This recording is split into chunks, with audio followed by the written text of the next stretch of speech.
За сайн байцгаана. За энэ удаагийн хичээлийн өдрөө персептроны тухай үзэхээр бэлэн болоод байна. За хичээл агуулгын хувьд өмнө үзсэн хичээлийн тухай довчхон. За тэгээд энэ дээр гарч ирсэн нэр томьёо, за нүүрс үжиг гэж юу болох тухай. За энэ дотор нь бол одоо хамгийн үндсэн гол ойлголт болох персептрон гэж ойлголтын тухай. За мөн нэг дал давхархтай сүлжээ, нүүрон сүлжээ. За эдгээрийн тухай үзье. За нүүрон сүлжээ гэж бол одоо neural network гэж англи үгний холбоосыг хэлээд байгаа. За artificial neuron гэж бол одоо хиймэл нейрон гэж орчуулж байгаа. За artificial neural network гэхээр нь бол хиймэл нейрон сүлжээ гэж ингэж хэлж байгаа. За нэг нейрон гэдэг бол ер нь бол одоо мэдрэлийн эс гэсэн үг тагтай. За гэхдээ мэдрэхүй эс гэж одоо бид хэлж болно. За энэ илүү оновчтойч байж магадгүй. Яг л одоо бүх юмыг мэдрэх ноён ухаан ажиллахад одоо хамгийн чухал гол нэгж болж ажиллаж байгаа ийм эс байна. За биологийн нейрон гэж бол одоо бидний өмнөх хичээлээр үзсэн. За энэ дээр бол одоо гол хэсэг байдаг гэж. За хамгийн эхлээд бол одоо дендрит гэж. За энэ оролтын вектор үр гүйцэтгэдэг гэж үзсэн байж байгаа. За энэ дээр бол одоо сигналуудыг бидний харж байгаа нүдэрээ, сонсож байгаа чихээрээ гэх мэтлэн энэ 5 мэдрэхүйгээр хүлээж аваад за энэ сигналуудыг бол одоо энэ дендрит гэдэг юм оролтын үүргээр хүлээж авдаг байна. За ингээд энэ ECB гэж юм уу орж боловсруулагдаад за энэ аксоноор бол дараагийнх нь нейрон руу дамжуулдаг гэж ингэж үзсэн. За энэ бол одоо бод нейроны бүдүүржилсэн ийм гол гурван хэсэг байна. За энэ гол гурван хэсэг яагаад урьж байгаа гэхээр энэ бол одоо хиймэл нейрон гэдэг энэ ойлголтод орж ирж байгаа. За хиймэл нейрон гэж бол одоо математикийн функц нэг функцийг хэлж байгаа. За ингээд энийг бол одоо энэ биологийн нейроны хиймэл загварчлалын үндсэн нэг гэж болгож хэрэгжилж байгаа. За одоо математикийн функц гэдэг зэрэг бол жишээ нь одоо энэ бэлэн жишээ за одоо энэ бол энэ оролтын x гэж вектор байсан бахан. За энэ одоо нэг энэ векторын одоо нэг элемент нь жишээ нь x нэг ч юм. За энэ x-ний дангаараа бол математикийн нэг функц гэж бид нэр хэлж чадна. За ер нь бол одоо эцсийн дүндэн бол тоо байдаг л гэж ойлгох хэрэгтэй.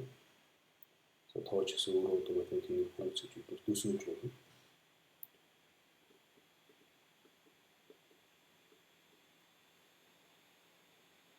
За энэ болохтой зэрэг одоо хиймэл нейрон сүлжээний хамгийн анхны одоо цааш задардаг нэгж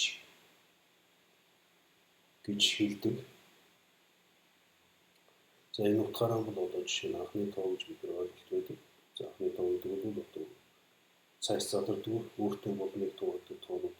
За бүх тоо бол одоо жишээ энэ тоонуудын үржүүр хэлбэрт үе. Бидний одоо combination гэж ярьдаг. Энэ хэлбэрээр одоо задардаг байж байгаа. За нейрон ч гэсэн одоо тэгвэл адилхан одоо анхны нэгж гэж юм нейрон гэдэг математикийн функц утгатай. За тэгээд одоо эдний цогцоос бүрдлээс тогтдог байна. За энэ эдгээр хиймэл нейронуудын хэлхийг л одоо хиймэл нейрон сүлжээ гэж ингэж хэлж байгаа. За энэ хиймэл нейрон сүлжээнд бол одоо гол гурван давхарга байна. За одоо хамгийн анхны одоо игнэнд байгаа. За нэг игнэнд байгаа нейронуудыг болохтой зэрэг одоо нейроны давхарга гэж хэлж байгаа. За нэг игнэнд бол харж байгаа. Одоо нэг игнэнд гэж энийг хэлээд байгаа гэсэн. Багна. За тухайлбал одоо нэг игнэнд бол оролтын нейрон нэг давхарга байна. За дунд байгаа болохтой зэрэг даал давхарга гэж монголоор хэлж байгаа. За энийг бол hidden layer гэж англиар хэлж байгаа. За тэрийг болохтой зэрэг монголоор бол даал давхарга гэж орчуулж байгаа. За энэ дээр бол орчуулгууд байгаагүй. За output layer юу одоо гаралтын давхарга гэж хамгийн сүүлийн давхаргыг хэлж яхад за энэ оролт гаралтын гол байгаа давхаргуудыг бол одоо 70 давхар гэж хийлэн дээр гэж нэрлэж яхад хиймэл нейрон сүлжээний хувьд за тэгвэл персептрон гэж энэ одоо ойлголтын тухай өнөөдөр хамгийн гол мэдэж авах хэрэгтэй байна. За биологийн нейрон гэж бол одоо бид өмнөх хичээлээр үзсэн. За түрүүн ч гэсэн товчхон дурдлаа. За энэ бол одоо гол гурван үндсэн хэсгээс бүтнэ гэж. За хамгийн эхлээд бол одоо оролтын векторыг үүсгэх дендрит. За энийг одоо нийлүүлж сигналуудыг нэгтгэж өгдөг одоо само уу одоо cell body гэж байна. SMB гэж хэлээд байгаа. За эдгээрийг одоо буцаагаад тодорхой одоо threshold гэж хэлдэг англиар одоо тодорхой босхийг тодорхой тоог одоо босхийг давангууд цааш нь одоо activation ид хүчүүлж дараагийнхаа нейроныг шилжүүлж яадаг юм аксон гэж гаралтын давхрыг гаралтын үнийг үүсгэж яадаг бас энэ хэсэг байж байгаа. За энэ гурван хэсгийг бол одоо бид голчлон ярьдаг. Яагаад гэвэл эдгээрийг л одоо бид хиймлэр чадах үүсгэж гэсэн утгатай. За энэ дендрит буюу одоо энэ хамгийн ихний хэсгийг бол жишээ нь одоо бидний хиймлэр бол одоо энэ оролтын давхраг маань үүсгэж байгаа юм. За энэ бол одоо input layer гэж англиар хэлж байгаа. За энэ сама уу одоо cell body гэдэг бол жишээ нь одоо энэ нийлбэлчилж байгаа. Энэ бас нэг нейроны хэсэг байна. За энэ аксон буюу гаралтын хэсэг бол одоо энэ гаралтын вектор. За энэ хэсэг бол одоо бүрдүүлж байгаа. За ингээд энэ гаралтын нэг давхрагтай за эдгээрийг нэмдэг нэг хиймэл нейронтой. За энэ бол одоо нийлбэрийг нь л авч идэг. Ийм л одоо ганц нейрон бахан за энэ бол мэдээж математикийн функц. За энэ нэмэх нь бол одоо bias гэж юм бол одоо болж идэг. За энэ зүгээр параметр гэж ойлгох хэрэгтэй. За ингээд эдгээрийг нийлүүлээд энэ сигма гэж ийм функц байна. За энэ сигма бол одоо ид хүчүүлэгч функц гэж бид дараагийн хичээлээр үзье. За энэ бол зүгээр математикийн бас нэг функц байна. За энэ бол энэ сигма бол ид хүчүүлэгч функцээр ингээд гарч байгаа нь бол энэ аксон гэж энэ хэсгийг одоо хиймлэр дуурайгаад байна. За энэ гурван гол үндсэн ойлголтыг бол ингэж нэгтгэхэд за энийг бол одоо нэг персептрон гэж хэлж байгаа. За тэгэхээр персептрон гэдэг нь бол одоо юу гэсэн бүхтэн зэрэг нэг биологийн нейроны хиймэл загвар гэж одоо бид товчхондоо хэлэх. За энэ персептрон бол одоо энгийн нейрон сүлжээний бол гол бүрэлдэхүүн хэсэг болж өгдөг байж байгаа. За энэ бол одоо 1960-аад онд нэгдсэн.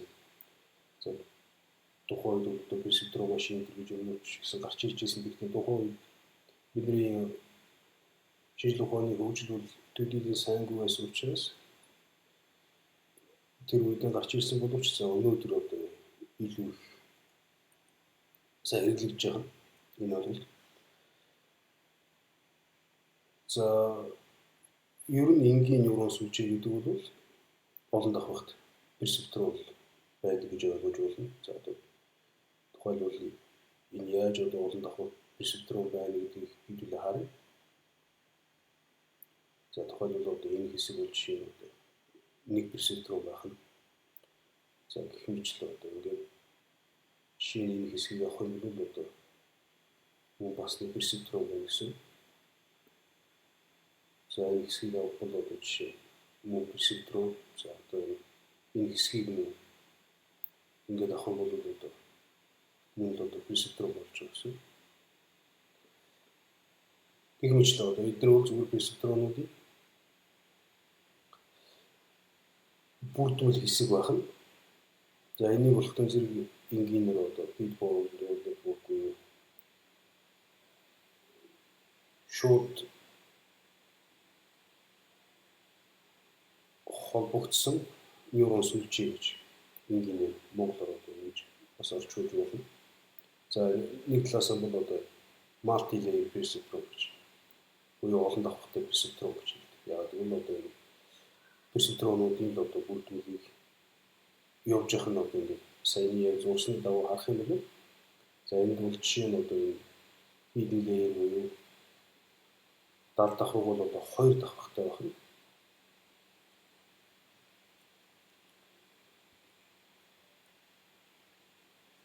За энэ дээр бол персептроныг одоо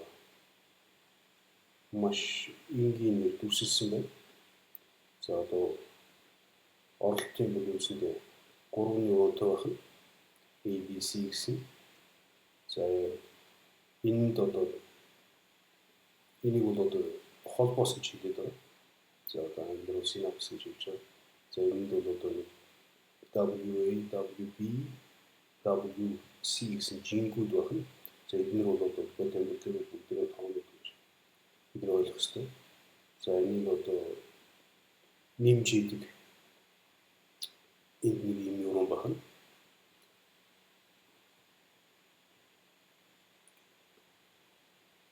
За тэгээд нэг одоо тэрээс функц үүдэг байна. За ингээд одоо дараа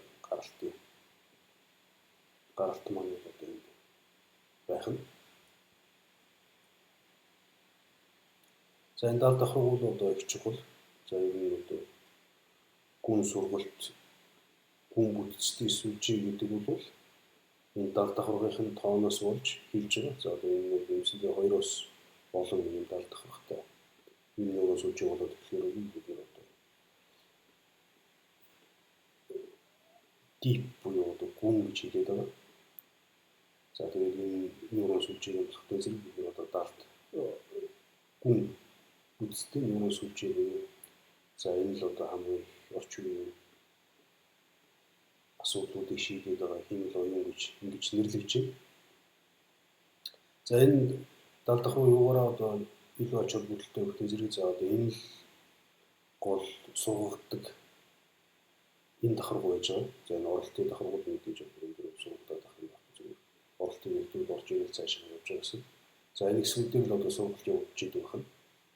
Тэргээр одоо илүү чухал за энэ одоо улам гүнзгий олон байх тусмаа илүү сайн сурдаг гэсэн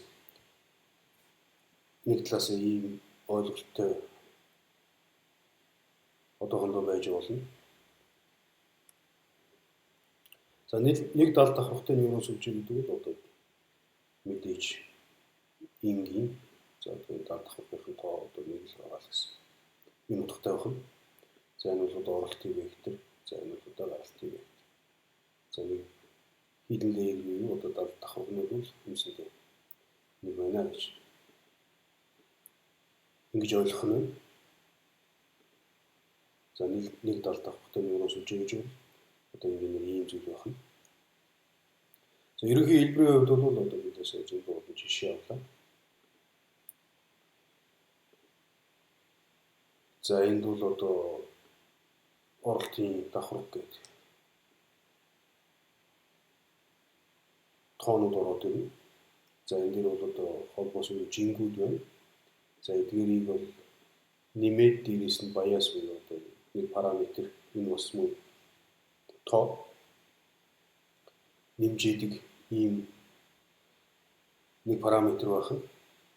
За эднийг нэмсний дараа бол одоо идэвхжүүлэгч функц гэж ийм ашиглаад за ингээд одоо дараагийнхаа нейрон руу шилжүүлдэг байж байгаа. За тодорхой одоо босхийг давж явах юм бол үүсэндээ энэ нейрон бол идэвхжүүлэх нэгээс ойлголтууд байна. За энийг хэдүүлээ тооцоол хийх явуулдаг вэ гэдгийг бол лабораторид илүү коучж үзэх хэрэгтэй байгаа. За энэ бол тухай.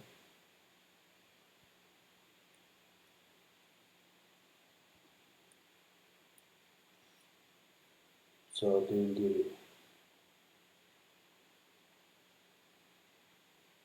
мөн нэг дал давхартай нейрон сүлжээг хэлхээс харуулсан байна. За энийг бол одоо сая хичээгээр нэлээдгүй харлаа. За одоо удахгүй хэдүүлээ лабораторид дээр энгийн нейрон сүлжээг одоо хэрэгжүүлж үзэх хэрэгтэй байгаа. За энэ дээр бол одоо бэлэн бүгдлийн олон төвөөр байж идэг. За тэрийг ашиглаад бол кочлон за удахгүй лабораторийн хичээлээр уулзъя.